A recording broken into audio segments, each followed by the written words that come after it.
అందరికీ నమస్కారం. Indian kitchen దేశీయ వంటకాలకు స్వాగతం సుస్వాగతం. ముందుగా ఈటీవీ అభిరుచి ప్రేక్షకులందరికీ అంతర్జాతీయ మహిళా దినోత్సవ శుభాకాంక్షలు. మరి మహిళా దినోత్సవం సందర్భంగా మన సెట్ కూడా చక్కగా ముస్తాబైంది. మరి అలానే మనం చూస్తూ వస్తున్నాం కదా, ఈ వారం అంతా కూడా చెన్నై మైలాపూర్ ప్రత్యేక వంటకాల్ని రమ గారు చాలా టేస్టీగా పరిచయం చేస్తున్నారు. అలానే ఈరోజు మన డే కాబట్టి మనకి ఇంకాస్త స్పెషల్ రేంజ్లో తయారు చేస్తున్నాను అని చెప్పేసి అంటున్నారు. మరి ఆ వంటకాలు ఏంటో తన్ని అడిగి తెలుసుకుందామా? హాయ్ రమ గారు. Hi Madhuri. Happy women's day. Thank you. Happy women's day. Thank you so much. So మరి ఇవాళ విమెన్స్ డే అంటే మన రోజుకి మనమే సెలబ్రేట్ చేసుకోవాలి. మన కోసం ఎవరో వస్తారు, ఏదో చేస్తారు, వాళ్ళు సెలబ్రేట్ చేస్తారు అనుకోవడం మన పొరపాటు. అయినా ఎస్, మన ఆడవాళ్ళు ఎవరో వస్తారు, ఏదో చేస్తారని మనం వెయిట్ చేయమండి. మనకి వచ్చిన థాట్ వెంటనే ఇంప్లిమెంట్ చేసేస్తాం అనుకునే రకం మల్టీ టాస్కర్స్ లేడీస్ అందరికీ కూడా ఒకసారి హ్యాట్స్ ఆఫ్ చెప్పేస్తూ మీకు కూడా hats off. Thank you so much. ఇలానే టేస్టీ వంటకాలు పరిచయం చేస్తూ వస్తున్నారు. మరి ఈ రోజు విమెన్స్ డే సందర్భంగా స్పెషల్ డిష్ ఏం తయారు చేయబోతున్నారు? ముఖ్యంగా మీకోసం, తర్వాత మన ప్రేక్షకుల కోసం ఒక స్వీట్ తయారు చేస్తాను. మన ప్రేక్షకులకి మీరు చేసే విధానం చూపిస్తారు, చెప్తారు, కానీ నాకు మాత్రం తినిపించే అదృష్టం దక్కుతుందన్నమాట. అంతే కదా. ఓకే, సరే, స్వీట్ అన్నారు కాబట్టి స్టార్ట్ చేసేద్దాము. అందుకే స్వీట్ పేరేంటి? చెట్టినాడు ఉక్కారై. చెట్టినాడు ఉక్కారై. ఆ చెట్టినాడులో స్పెషల్ ఇది. స్పెషల్ ఉక్కారై. ఉక్కారై అంటే ఏంటి అసలు? ఇది అది చేస్తానండి. అసలు మన తెలుగులో దాన్ని ఏమంటారు? ఉక్కారై అన్నదాన్ని అంటే ఏ ఇంగ్రీడియంట్ తో చేస్తారు అని? పెసరపప్పుతో చేస్తారు. పెసరపప్పు. ఓకే, అయితే ఉక్కారై అంట. మరి నేను చేసుకుందామా చెట్టినాడు ఉక్కారై? మరి దీని తయారీకి కావాల్సిన పదార్థాలు ఏంటో ఇప్పుడు చూసేయండి.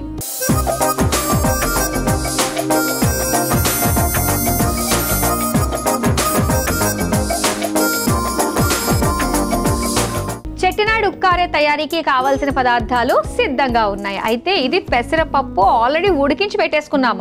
మనం బాగా దోరగా వేయించేసి ఉడికించి పెట్టుకోవాలి. వేయించుకోవాలి. ఆ కమ్మటి వాసన వస్తుంది అన్నమాట. సరే, మరి స్టార్ట్ చేద్దాం. అయితే చేసేద్దాం. ముందుగా మనం బెల్లం కరిగించుకుందాం. ఓకే, కొద్దిగా వాటర్ పోసి ఉండండి. స్టవ్ ఆన్ చేయండి. సో ఏం చేద్దాం ఇప్పుడు? బెల్లం కరిగించుకుందాం.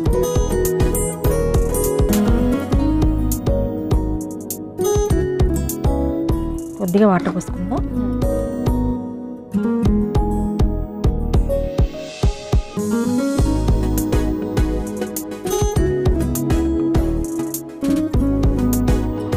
ఓకే, సో బెల్లం కరిగేలోపు ఏమైనా చేయొచ్చా?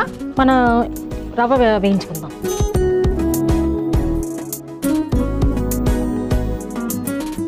ఓకే, ఇప్పుడు నెయ్యి వేసుకొని జీడిపప్పు వేయించుకుందాం.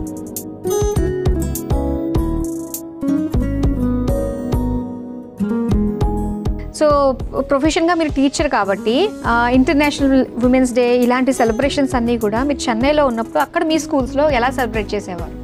ఎలా చేస్తామంటే, మేము టీచర్స్ అందరూ ఉంటాం కదా, వాళ్ళకి ఏదో టాలెంట్, ఎక్స్ట్రా టాలెంట్ అనేది ఉంటుంది. దాన్ని ఆ రోజు తెలుస్తుంది. ఓకే, ఎగ్జాంపుల్ డాన్స్ చేస్తారు, కొంతమంది పాటలు పాడతారు, కొంతమంది యాక్టింగ్ చేస్తారు, కొంతమంది డ్రాయింగ్ చేస్తారు. రకరకాల టాలెంట్ అనేది వాళ్ళ దగ్గర ఉంటుంది. ఆ రోజు మట్టికి తెలుస్తుంది వాళ్ళు ఏమేమి చేస్తారని తెలుస్తుంది. ఓకే ఓకే, ఇక్కడ నెయ్యి కరిగిపోయింది. మనం జీడిపప్పు వేయించుకుందాం.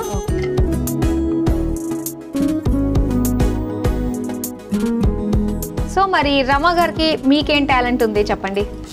నాకా అండి, ఫస్ట్ చెప్పాలని వంటలు బాగా చేస్తాను. ఓకే, మరి మీ టాలెంట్ని ప్రూవ్ చేసుకోవడానికి అక్కడ అంటే మీ స్కూల్లో అక్కడికక్కడ వంట చేసి పెట్టేలాంటి సౌకర్యం ఉండదు కదా? ఉండదండి. అక్కడ అంటే అలాంటి టైంలో మీరు ప్రూవ్ చేసుకోవాలి మీ టాలెంట్. అంటే మీరు ఏం చూపిస్తారు? నేనేం చూపిస్తానంటే, ప్రతి ఆడపిల్ల చదువుకోవాలని చెప్తాను. ఫస్ట్ ప్రతి ఆడపిల్ల కంపల్సరీ చదువు అనేది ఉండాలని చెప్తాను. నా టాలెంట్ అనేది ఏంటంటే, ఎక్కువ బుక్స్ చదవాలనిపిస్తుంది. దాంట్లో మంచి మంచి విషయాలు తెలుస్తుంది కదా. అవును, నాకు తెలిసిన విషయాలు వేరే వాళ్ళకి, పిల్లలకి కానీ తెలిసిన వాళ్ళకని చెప్తాను, వింటారు.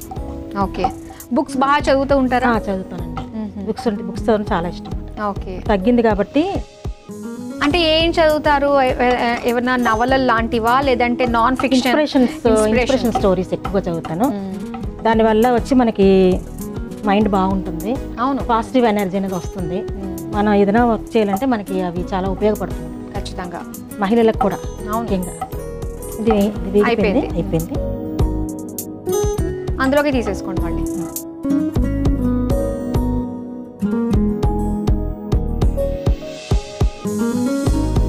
ఇప్పుడు కొంచెం నెయ్యి ఉంది కదా, దీంట్లోనే రవ్వ వేయించుకుందాం. ఓకే.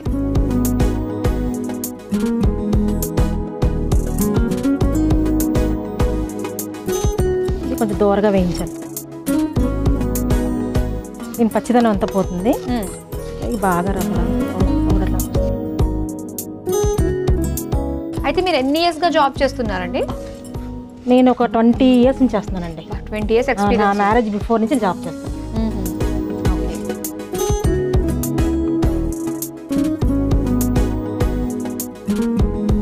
సో అలా వేగుతున్నప్పుడు మనకి ఆ నెయ్యిలో ఒక రకమైన మంచి అరోమా వస్తుంది. ఈ రవ్వ కూడా కలర్ చేంజ్ అవుతుంది, ఆ పచ్చిదనం అంతా పోతుంది. వేగిపోయింది. ఇప్పుడు కొబ్బరి వేసుకోండి. ఓకే. కొబ్బరి తురుము.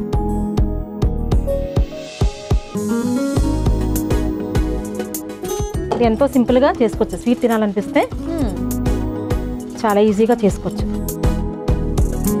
సో ఇప్పుడు మరి ఏం చేస్తూ ఉంటారు? మీ పిల్లలేమో వేరే ప్లేస్లో ఉంటారు, సో మీ హస్బెండ్ ఏమో బిజీగా ఉంటారు, మీరు టీచర్గా బిజీగా ఉంటారు. కానీ ఖాళీ టైంలో కుదిరినప్పుడు మీరు ఏం చేయడానికి ఇష్టపడుతూ ఉంటారు? ఖాళీ టైంలో కుదిరినప్పుడు నాకు ఏం చేయాలనిపిస్తుంది అంటే టెంపుల్కి వెళ్తాను. ఎక్కువగా టెంపుల్కి వెళ్తాను. తర్వాత డ్యాన్స్ కాంపిటీషన్స్ గట్రా ఉంటాయి కదా, ఎవరైనా ఎక్కడన్నా ట్రెడిషనల్గా లేక భరతనాట్యం, కూచిపూడి అలాంటివి చాలా ఎక్కువగా గుడిల్లోని గట్రా అన్నిట్లో చేస్తారు. అలాంటివి చూసి వెళ్తాను. చాలా ఇంట్రెస్ట్ నాకు అవన్నీ. ఫైన్ ఆర్ట్స్ అంటే చాలా ఇంట్రెస్ట్. దానివల్లే మా పిల్లలకి ఆ ఫీల్డ్లో తీసుకెళ్ళనమాట. ఓకే. ఇది వేగిపోయింది కదా. నెక్స్ట్ వచ్చి పెసరపప్పు వేసుకుంటాం.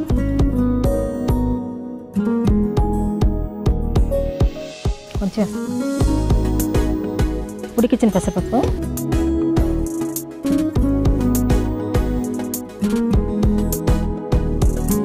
ఈ బెల్లం తోటే ఈ రవ్వ వేసాం కదా, అది ఉడికిపోతుంది.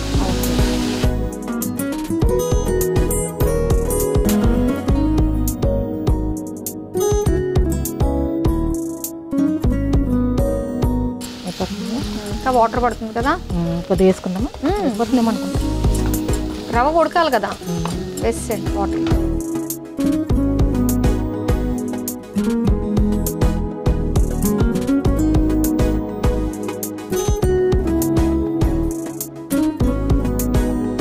ఓకే. సో ఇందులో ఇప్పుడు ఇంకా ఏం వేసుకోవచ్చు? ఇది ఏం చేయాలంటే మనం కలుపుతూ నెయ్యి వేసుకుని కలుపుతూ ఉండాలి.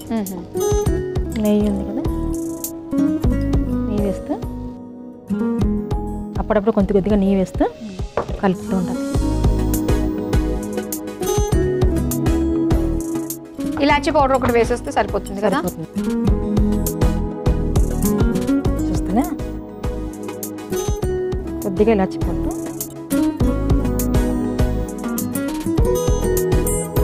కొద్దిగా మూత పెట్టి ఉడికించేసుకుంటే అయిపోతుందా? ఉడికించేసుకుంటాం. కొంచెం వాటర్ వేస్తే బెస్ట్. మెయినా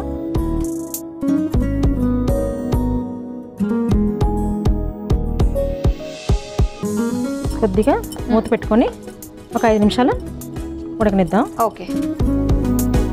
మూత పెట్టి చూద్దాం ఎంతవరకు వచ్చింది. చూద్దామండి. ఉక్కారే ఇదిగో అయిపోయిందండి. బౌల్లో తీసుకుందాం. ఇడిచ్చేయడం తీసేస్తా. లాస్ట్లో గార్నిష్ మనం పైన చేసుకుందాం.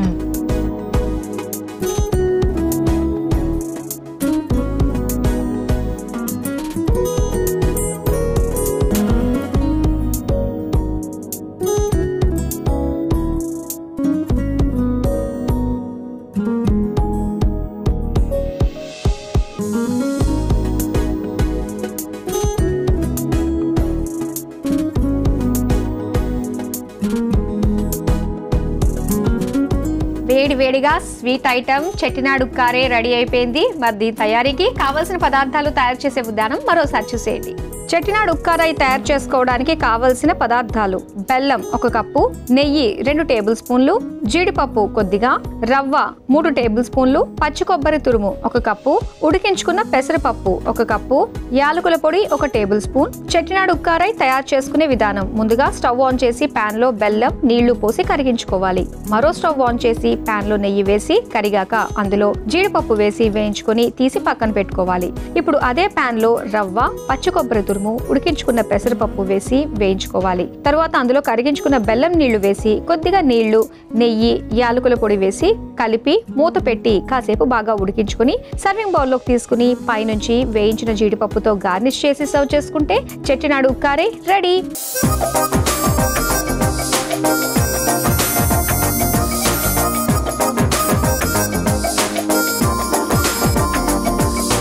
వేడివేడిగా స్వీట్ ఐటమ్ చెట్టినాడు ఉక్కారాయి రెడీ అయిపోయింది. మరి దీని తయారీకి కావలసిన పదార్థాలు, తయారు చేసే విధానం మరోసారి చూసేయండి. చెట్టినాడు ఉక్కారాయి తయారీకి కావలసిన పదార్థాలు, తయారు చేసే విధానం చూసారు కదా. ఇప్పుడు టేస్ట్ చేసి ఎలా ఉందో చెప్తాం. టేస్ట్ చేద్దామా? చేద్దామండి. సో ఈ స్వీట్ ఐటమ్ బెల్లంతో చేశారు కాబట్టి అది చాలా హెల్దీ, హ్యాపీగా తినచ్చు ఎంత కావాలంటే అంత. తీసుకోండి.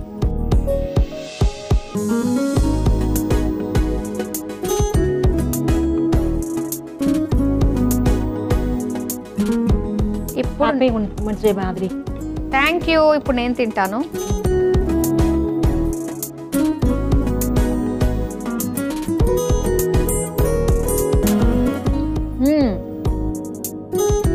బాగుంది కదా.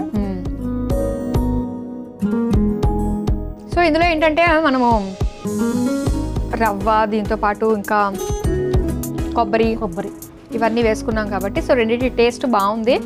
అండ్ బెల్లంతో చేసుకున్నది కాబట్టి హ్యాపీగా స్వీట్ అంటే ఇష్టపడిన వాళ్ళకి అరే మనం తినేసేమే స్వీట్ అన్న గిల్ట్ ఫీల్ అవ్వాల్సిన అవసరం లేకుండా చాలా టేస్టీగా ఉంది.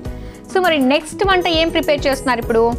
నెక్స్ట్ వచ్చి చిదంబరం సంబంధించింది కత్రికా గోస్తు. కత్రిడా కైఫ్ అన్నట్టు చెప్తాను. కత్రికా గోస్తు. కత్రిక అంటే వంకాయలు. వంకాయలు అంటారా? కత్రిక తమిళంలో కత్రిక అని అంటారు కదా వంకాయల్ని. గోస్తు అనేది వంటకం పేరు. అంటే అది వేపుడా ఏంటి? అంటే వేపుడు కాదు, ఇగురు కూడా కాదు. అది ఎలా అంటే కొంచెం పచ్చడి టైప్లో వస్తుంది. కత్రికా గోస్తు. ఓకే, మరి నేర్చేసుకుందామా కత్రికా గోస్తు. మరి దీని తయారీకి కావాల్సిన పదార్థాలు ఏంటో ఇప్పుడు చూసేయండి.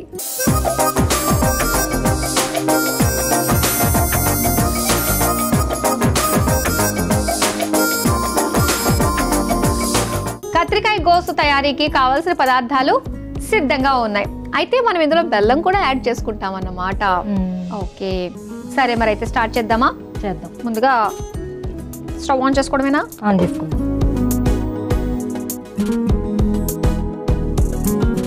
ముందుగా మన గోస్తు పొడి అని ఒకటి ఉంటుంది, అది ముందు రెడీ చేసుకోవాలి. చేతులైనా ధనియాలు,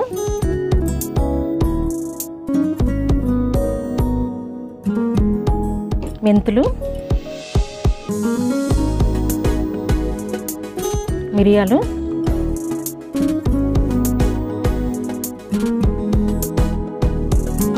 శనగపప్పు,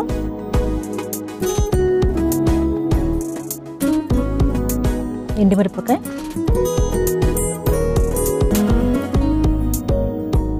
కొద్దిగా ఇంగువ,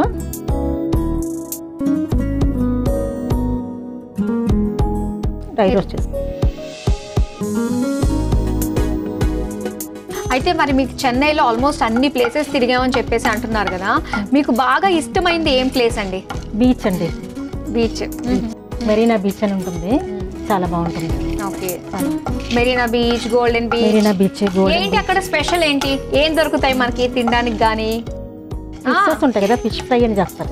అక్కడికక్కడ పట్టి ఫ్రెష్ గా మనకు కావాల్సింది చేసేస్తారు. మనకి అయిపోయిందా?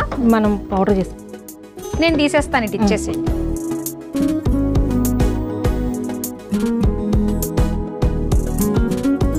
ఓకే అండి.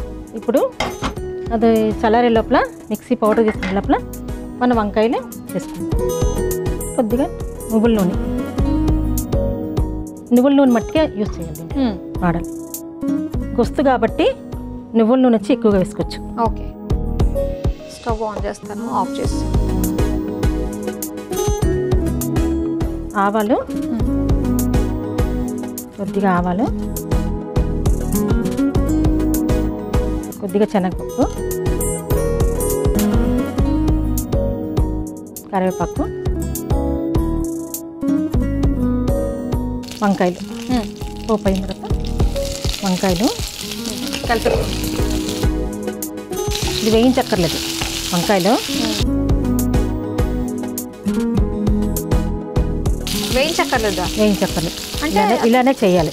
దీంట్లోనే వేసిన వెంటనే చేసేయాలి. పసుపు, కొద్దిగా వాటర్,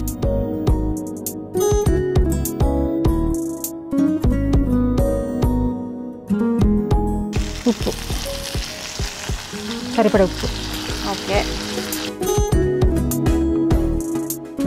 కొద్దిగా మూత పెడదాం,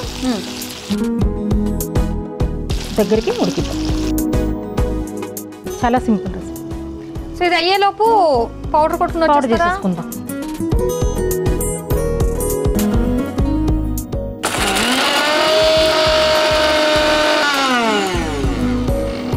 అయిపోయిందా అండి? అయిపోయిందండి. తీసుకొచ్చేయండి. గోస్తు పొడి రెడీ అయిపోయింది. ఏది చూపించండి. ఇదిగోండి. ఓకే, అంటే మరీ పౌడర్ లాగా అవసరం లేదు, మనకి కనిపించచ్చు, కనిపించాలి. కచ్చా పచ్చగా తింటూ ఉంటే మనకు అది తగులుతుంది. ఓకే, సో అలానే ఇప్పుడు చూద్దాం ఎంతవరకు వచ్చింది. చూద్దాం. వంకాయలు ఉడకాలండి, బాగా మెత్తగా ఉండాలి. ఇప్పుడు కొద్దిగా చింతపండు పులుసు పోసుకుందాం. తర్వాత ఈ గొస్తు పొడి ఉంది కదా, ఇది మనం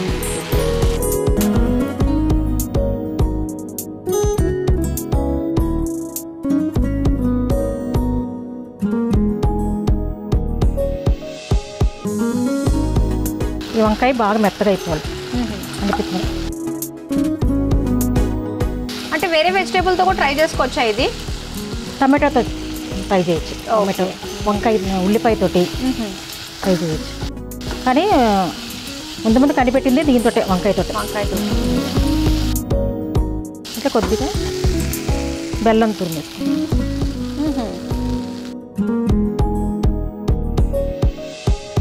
కమ్మగా ఉంటుంది అయితే ఇది. చాలా బాగుంటుందండి. పులుసులా కాకుండా, ఇగురులా కాకుండా, జస్ట్ మిరియాలు కారం ఒక్కటే, ఆ ఘాట్ ఒక్కటే ఉంటుంది, ఇంకేం లేదు. వేరే కారం లేకుండా.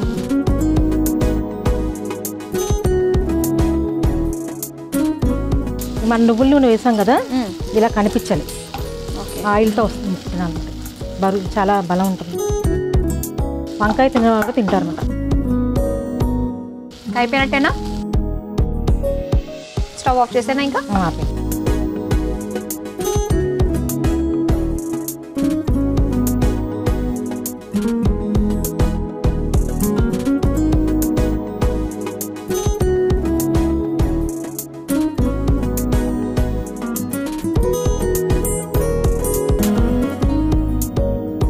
సో రెడీ అయిపోయింది కత్రికాయ గోస్తు. ఓకే, చూసారు కదా, చాలా సింపుల్గా కత్రికాయ గోస్తు మనం రెడీ చేసుకున్నాము. మరి దీని తయారీకి కావలసిన పదార్థాలు, తయారు చేసే విధానం మరోసారి చూసేయండి.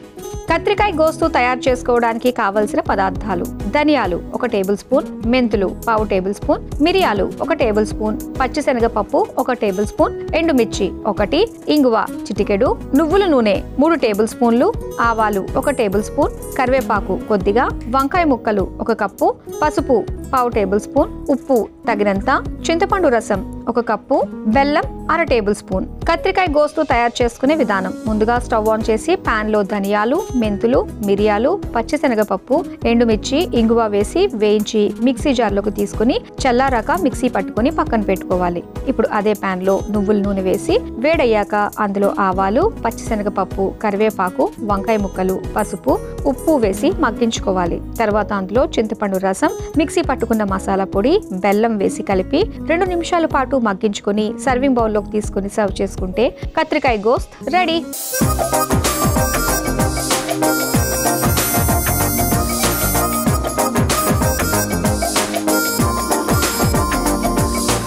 కత్రికాయ గోస్త్ తయారీకి కావాల్సిన పదార్థాలు, తయారు చేసే విధానం చూసారు కదా. ఇప్పుడు టేస్ట్ చేసి ఎలా ఉందో చెప్తాం. టేస్ట్ చేద్దామా? చేద్దామండి.